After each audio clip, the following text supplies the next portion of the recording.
Treine enquanto eles dormem, estude enquanto eles se divertem, persista enquanto eles desistem e viva o que eles sonham. Quem de nós nunca ouviu essa frase ou frases como essa que tornaram-se quase que lemas da nossa sociedade moderna, desse mundo contemporâneo? E obviamente todas essas coisas, todas essas atividades que esse lema nos aponta parecem ser a priori coisas bastante positivas, né? Afinal, eu acho que todos nós concordamos que treinar, estudar, persistir, trabalhar são coisas positivas para todos nós. Afinal de contas, uma vida sem nenhuma dessas coisas seria uma vida bastante miserável, sem estudo, sem trabalho, sem treino, sem persistência. Mas talvez nessa oposição que ele faz, colocando como forças antagônicas, por exemplo, um treino e o sono, o estudo e a diversão, acaba por trazer em si alguns valores que acabam por colonizar a nossa maneira de pensar, fazer parte de quem nós somos, mas que nós muitas vezes não temos nem consciência disso e muitas vezes nem concordamos disso conscientemente. Mas estando imersos numa sociedade que traz esses como valores, acabamos por adotar e por seguir sem pensar muito bem no que a gente está fazendo. Isso porque toda essa narrativa surge ao redor do trabalho, mais especificamente da supressão, da alienação da individualidade às custas do trabalho. Até porque dormir, se divertir, sonhar e todas essas coisas são são elementos definidores da existência humana.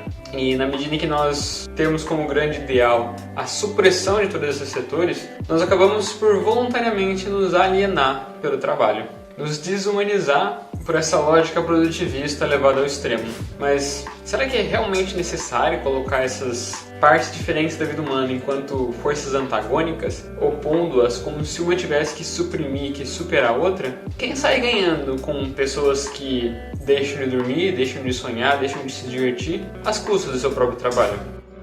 Essa talvez seja um elemento interessante, importante, para que você possa começar a entender por que nós somos ensinados desde muito cedo a sempre almejar algo a mais, sempre querer um carro do ano, sempre querer um celular novo, sempre querer aquela nova tendência que está constantemente saindo e constantemente inalcançável, como se fosse o cachorro correndo atrás do próprio rabo. Como se todos nós fôssemos máquinas que vivem para bater novas metas, para comprar novas coisas, para conquistar novos títulos e deixássemos de lado aquilo que nos torna efetivamente humanos, que são os laços, as conexões, as relações interpessoais. E é aí que a gente entra na oração final desse lema, que traz outro valor importante, quando ele diz: viva o que eles sonham, ou viva enquanto eles sonham. Por quê? Porque isso, em vez de apontar um antagonismo entre partes essenciais da nossa natureza humana, como dormir, como opostas ao trabalho, ao treino ou à diversão, ele faz um antagonismo entre eu e o mundo, entre eu e eles, fazendo uma lógica de competitividade, no sentido em que eu devo viver aquilo que eles sonham, passar por cima deles, superá-los, instaurando assim,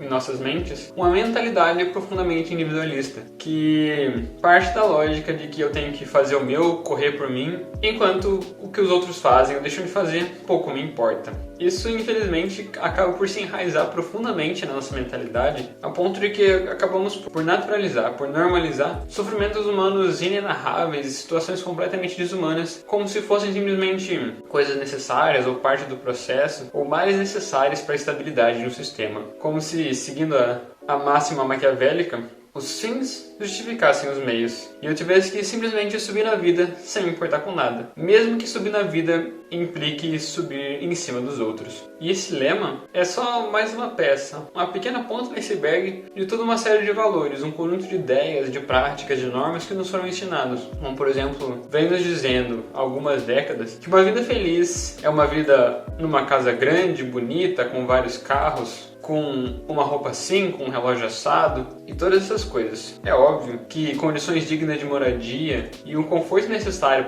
para garantir a sua própria segurança são fundamentais para o bem-estar físico e mental. Mas será que todas essas coisas que nos destinaram a nos cercar, a nos preencher esses vazios, promovem efetivamente essa tão almejada vida boa? Parece que fomos cegos por nossos egos, porque o desenvolvimento agora é somente pessoal. O patrimônio é próprio. Esquecemos de ver a humanidade nos nossos próprios vizinhos, nos nossos próprios filhos, nas nossas próprias famílias. Nós nos fechamos cada vez mais em pequenos círculos preenchidos por likes, por cliques, por comentários, mas nos afastamos cada vez mais das relações sociais, dos laços afetivos que realmente preenchem e dão significado para nossas existências. Mas é óbvio que fazer um diagnóstico como esse é muito mais fácil do que efetivamente solucionar por regenerar esses valores que já não condizem mais com os desafios que esse novo mundo nos apresenta, que esse século XXI nos traz. E, infelizmente, não existe uma maneira fácil como apertar um botão, virar uma chavinha, para de repente modificar toda a nossa mentalidade e a maneira com que a nossa sociedade se relaciona consigo mesma, com o outro e com o planeta. Porém, esse é um exercício constante, que a partir do momento que se toma consciência dessa necessidade, pode se fazer de maneira mais concreta e prática. E para isso, um valor que eu acho que pode nos ajudar, um conceito que pode nos auxiliar, é o conceito de Ubuntu, que é uma palavra de origem africana que significa algo como eu sou porque nós somos. É trazer à tona esses valores da coletividade, do coletivo,